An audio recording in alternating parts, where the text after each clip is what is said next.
Лалагүл. Дауыл, тынышы кеткен қараңғылық. Күн күркіреп, теңіз толқындарының ойыны үдей түсті. Жер жаһан беймаза күй кешіп, найзағай падишасы торғана осы сәттен ләззат алуда еді.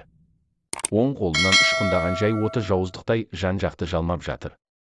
Асаймса ұстаған сол қолы сыңарымен салыстырғанда тіптен басқа сипатта болатынды. Асатаяғының жиегін өрнектеген лалагүлдер ақырын ғана қоңыраулатып тұр. Мейірімділік әнін шырқаған ізгілік гүлінің күлтесі үзіліп жерге жол тартты. Шеберхана әшай. Әлдебір америкалық әнші әйелдің әуені жансыз қабырғаларға да мұң сыйлаған. Ақ лалагүл.